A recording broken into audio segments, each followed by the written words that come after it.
చిలక పలుకులు పలుకటం అంటే అదే. వారిని పార్టీ ఇన్ఛార్జిగా తాటికొండకి తొలగించి 6 మాసాలైంది.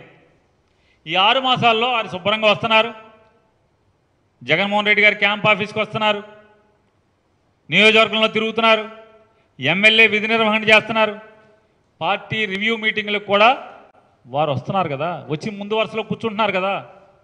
మొన్న జరిగినటువంటి గడప గడపకి రివ్యూ మీటింగ్లు కూడా మొదటి వరుసలో వారు కూర్చుని ఉన్నారు కదా.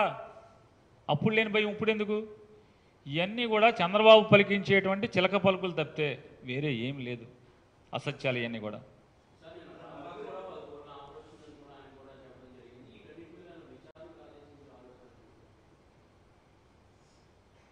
రాపాక్ గారు చంద్రబాబు గారి యొక్క నైజం, చంద్రబాబు నాయుడు చేస్తున్నటువంటి తప్పుడు పనులు, చంద్రబాబు ఏ రకంగా అలవాటు పడిన తత్వంతో కొనటం అమ్మటం అనేటువంటి తన సహజ లక్షణాన్ని ఏ రకంగా బయట పెట్టుకున్నాడో అవన్నీ కూడా ఒక శాసనసభ్యుడు నిలువెత్తు సాక్ష్యంగా చెప్పాడు.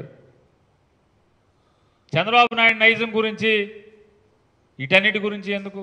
మేము చెప్పేటువంటి శాసనసభ్యులకు ఎవరైతే మేము సస్పెండ్ చేసామో వారికి అంతకుముందే దగ్గర 6 మాసాల నుంచి అయ్యా దయచేసి పార్టీ టికెట్ ఈసారి మీకు ఇవ్వలేదు, కాదే పార్టీని నమ్ముకుని ఉంటే కనుక భవిష్యత్తులో మీకు మర్యాదగా మీ గౌరవప్రదమైనటువంటి స్థానం ఇవ్వటం జరుగుతుంది అని చెప్తూ జరుగుతుంది. ఇక వారి దారి వారు ఎత్తుక్కోండి, నీకు దాని గురించి ఎందుకు? వెతుక్కుని వనిపోయాడు, దమ్ముగా చేస్తుంటే బాగుండేది.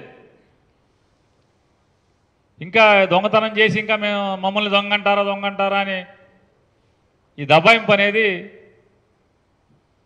ఇంకా ప్రజల్లో పలసనవటం తప్పితే వేరే ఉండదు.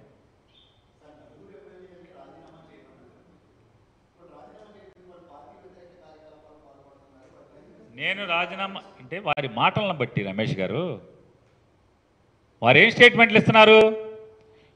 మీకు నిజంగా అంత ఉంటే ప్రజల్లో అంత ఇదే ఉంటే కనుక చేసి చూపించండి.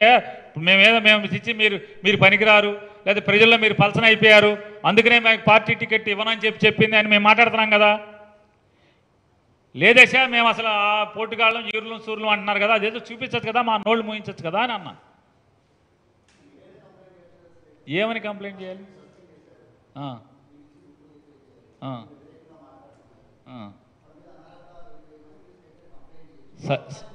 సస్పెండ్ చేసామంటే దాని అర్థం ఏంటి?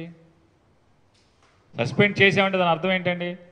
సీనియర్ విలేకరుగా రమేష్ గారు మీరు అంటే దాని అర్థం ఏంటి? మీకు ఎట్టాకు టికెట్ ఇవ్వట్లేదు కదా, సరే ఈ సంవత్సరం అంతా అనుభవించండి ఎమ్మెల్యేగిరి అని చెప్పి వదిలేసామని చెప్తున్నాం.